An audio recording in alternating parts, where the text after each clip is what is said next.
Well, this is just one of those days where it is a true privilege to do this job.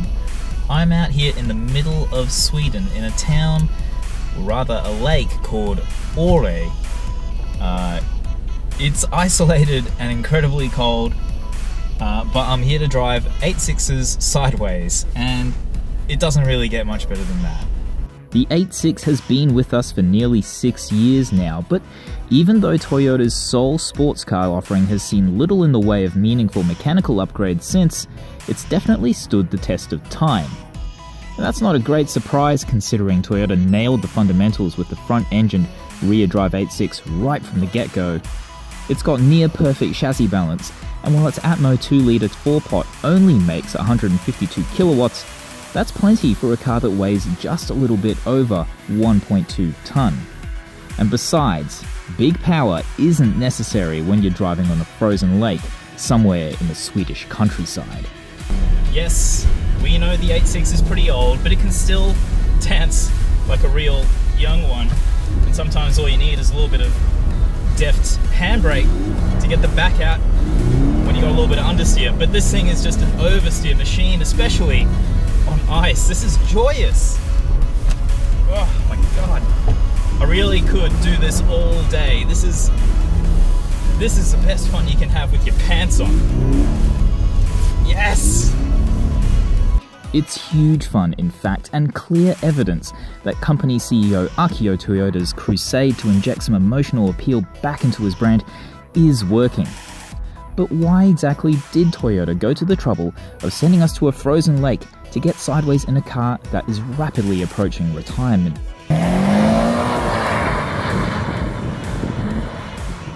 The answer to that question lay over 2,500 kilometers away in Switzerland, where, in the halls of the Geneva Motor Show, sat the real reason for putting the 8.6 on ice.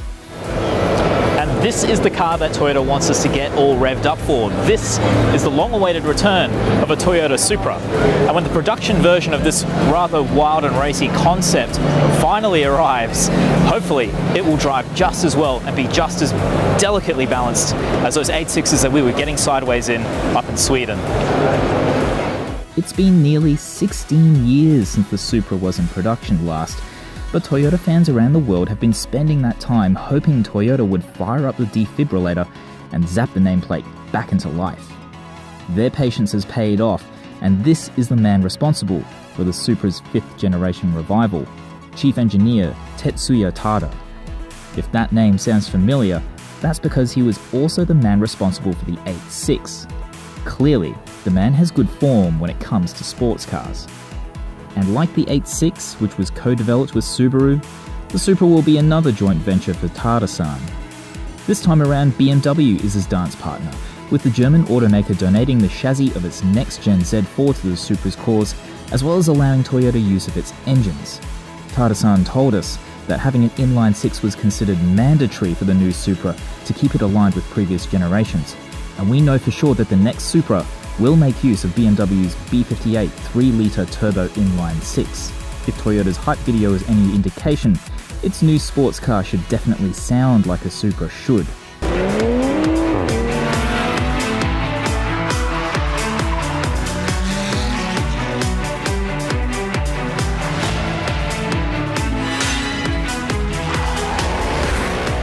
But what we don't know is how much power it will offer, how quick it will be, or how much it will cost.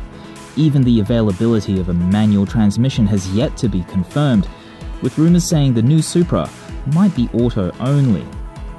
But the appearance of the GR Supra concept at Geneva at least gives us an idea of what to expect. Subtract a few inches from the wheel arch width and take away the aggressive aero bits and centerlock wheels, and you're looking at something pretty close to the production car. We should see the real deal towards the end of this year, but right now, Toyota's stars look like they're aligning rather nicely indeed.